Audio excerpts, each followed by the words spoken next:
Că el ar fi lăsat biletul misterios în topul ușii, Marian a vrut să-și demonstreze nevinovăția. Așa că a scris, după dictare, textul de pe biletul misterios. Am văzut că vorbiți despre noi la emisiune. Așa. După aceea a scris așa: potoliți-vă, stați în banca voastră, țărănoi de la Blăgești.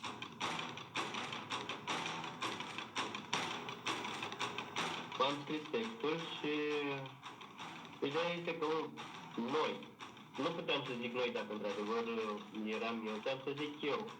Iar la partea cu țărănoi de la Bugești, nici asta nu aș fi putut să le zic, clar eram și eu de acolo, din zonă. Mi-era simplu să vin la redacție și să găsesc să vorbesc. Adică nu am să fac dita mai povestea, să vor pe locuri. Și acum să vă are și scris.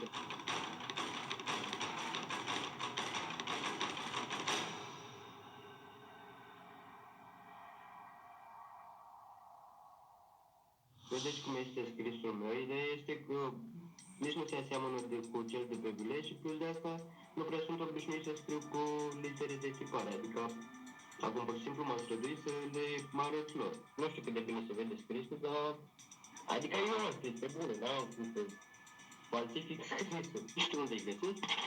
Pot să dau de ei, nu mă țin să le scriu bilete. De ce crezi că te acuză Viorel că tu ai trimis biletul? Sincer să fiu, nu știu de ce m-ar acuza pe mine, bănuiesc că el se gândește că eu aș fi singura persoană care am ceva cu el. Viorel spune că el a observat că scrisul de pe bilet și cu scrisul de pe biletele din colet se aseamănă.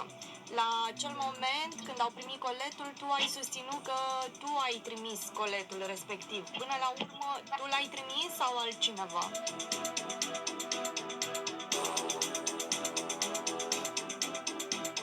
Nu era acasă să văd la TV despre ce colet e vorba și de aia că am trimis și eu un colet cu lucruri de plajă, cu...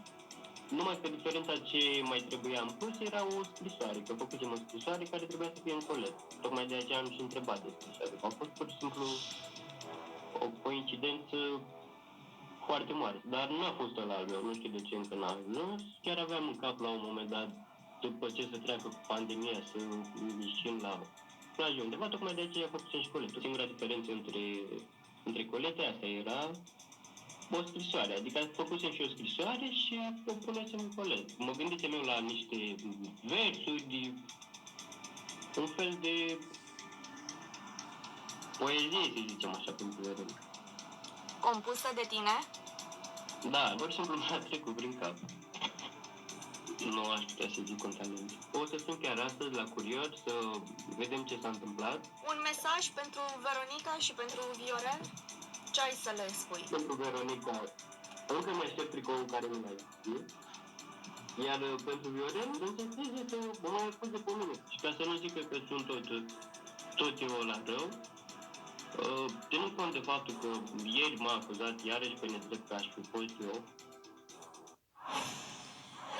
Așadar, Eu n-am înțeles exact nimic ce o zis el. exact nimic. Dar exact zice că nu e el. V-ați uitat pe scris? Vi se pare că e la același?